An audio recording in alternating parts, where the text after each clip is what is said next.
Assalamualaikum warahmatullahi wabarakatuh. Halo semuanya, selamat malam kepada dosen pengampu dan rekan-rekan sekalian. Kami dari kelompok 3 hari ini akan mempresentasikan hasil riset kami mengenai salah satu fintech syariah tersukses di Indonesia. Tapi sebelum masuk ke materi, benarkan saya Mawan. Di sini saya bersama rekan-rekan saya. Ada Nadia, ada Hans, dan ada Fida. Nah, untuk tugas kali ini, kelompok kami memilih alami syariah sebagai objek riset. Mengapa alami? Yuk kita pindah ke slide berikutnya. Oke teman-teman, PT Alami Fintech Syariah adalah yang lebih dikenal sebagai Alami. Didirikan pada tahun 2018. Kerennya, fintech ini sudah berizin dan diawasi penuh oleh OJK sejak awal berdiri. Fokus utama mereka adalah menjadi platform per-to-per atau P2P lending syariah khusus untuk pembiayaan produktif UMKM. Selama beberapa tahun terakhir, Alami bahkan sudah menyalurkan triliunan rupiah dan mengembangkan berbagai penghargaan internasional sebagai salah satu fintech syariah terbaik di dunia. Bahkan sekarang mereka sudah mengembangkan ekosistemnya dengan mendirikan Hijrah Bank. Lalu, bagaimana sih cara kerja dan model bisnis dari Alami ini? Materi ini akan dijelaskan langsung oleh rekan-rekan saya, Nadia. Silahkan Nadia. Oke, terima kasih Maman.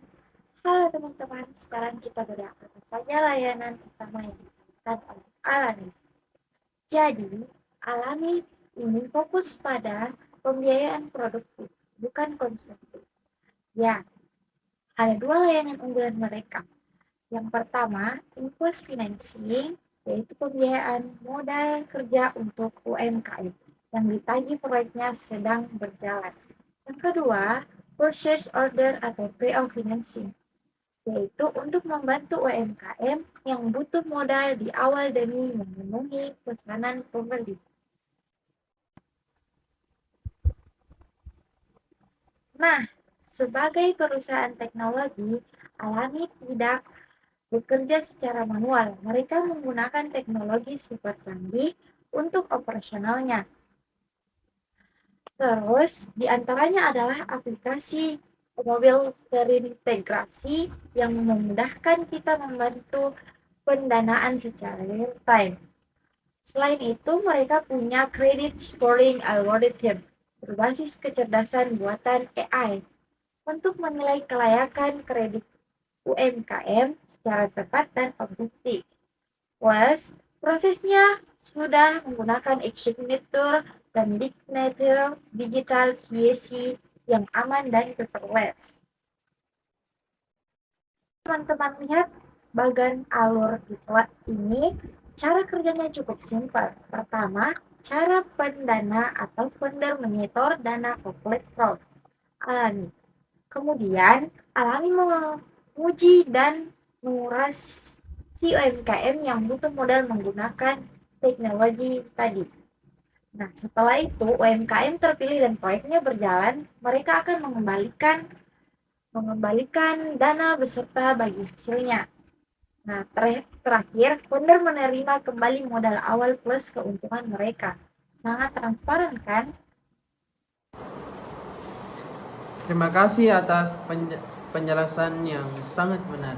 Nah, teman-teman, pembeda utama antara Alami dengan fintech konvensional terletak pada penerapan prinsip dan akad syariahnya. Di Alami, terdapat beberapa akad utama yang digunakan. Pertama, akad wakalah bil ujrah, yaitu akad pemberian kuasa dari pendana kepada Alami untuk mengelola dana mereka. Sebagai imbalan atas jasa tersebut, Alami memperoleh ujrah atau fee yang telah disepakati secara jelas dan transparan sejak awal. Kedua, terdapat akad murabahah, yaitu akad jual beli dengan margin keuntungan yang sudah diketahui kedua belah pihak. Akad ini digunakan dalam pembiayaan tertentu sehingga transaksi berlangsung secara jelas dan sesuai dengan prinsip syariah. Ketiga, terdapat akad qard, yaitu pinjaman kebajikan tanpa tambahan keuntungan yang dapat digunakan untuk kebutuhan administratif tertentu atau kondisi darurat. Dengan demikian, tidak terdapat unsur eksploitasi dalam transaksi. Seluruh kegiatan operasional alami juga dirancang agar terhindar dari unsur maghrib, yaitu maisir atau perjudian, gahar atau ketidakjelasan, serta riba atau bunga. Selain itu, kepatuhan syariah perusahaan diawasi oleh Dewan Pengawas Syariah yang telah memperoleh rekomendasi dari DSN sampai MUI, sehingga seluruh proses bisnis tetap sesuai dengan ketentuan syariah. Lalu, bagaimana jika terjadi risiko gagal bayar? Alami menerapkan manajemen risiko yang tetap mengedepankan nilai-nilai syariah. Mereka bekerja sama dengan perusahaan penjaminan atau asuransi syariah untuk membantu melindungi dana para pendana. Apabila pelaku UMKM mengalami kesulitan pembayaran karena faktor yang objektif, penyelesaiannya dilakukan melalui musyawarah dan prinsip ta'awun atau saling membantu. Misalnya dengan memberikan perpanjangan waktu pembayaran tanpa adanya denda yang memberatkan. Dengan begitu, hubungan antara semua pihak tetap dijaga secara adil dan tidak mengandung unsur kezaliman. Selanjutnya, untuk mengetahui berbagai tantangan yang dihadapi alami serta strategi yang mereka lakukan agar tetap kompetitif, mari kita simak pemaparan dari rekan saya. Terima kasih banyak Saudara Hans.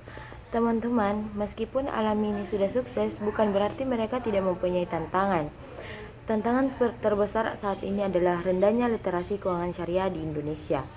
Banyak masyarakat kita yang masih menganggap fintech syariah itu rumit, atau malah menyamakan dengan fintech konvensional. Selain itu, ada tantangan persaingan ketat dengan bank digital besar dan risiko kredit macet atau non-performing financing. Jika ekonomi sedang tidak stabil, untuk menghadapi tantangan tersebut agar tetap kompetitif, Alami menerapkan berbagai strategi cerdas. Yang pertama, mereka membangun ekosistem integratif digital dengan menggandeng Hijrah Bank, sehingga layanan makin luas. Tidak cuma P2P, lending, tapi juga tabungan. Yang kedua, mereka gencar melakukan edukasi dan kampanye inklusif yang menyasar milenial dan Gen Z lewat konten-konten yang kekinian tanpa memandang sekat agama. Dan yang terakhir adalah memperkuat keamanan cyber untuk menjaga data nasabah. Luar biasa sekali penjelasan dari teman-teman semua. Demikian presentasi dari kelompok kami mengenai riset alami syariah. Semoga video ini bisa memberikan wawasan baru bagi kita semua mengenai perkembangan fintech syariah. Terima kasih atas perhatiannya. Kami pamit undur diri. Wassalamualaikum warahmatullahi wabarakatuh.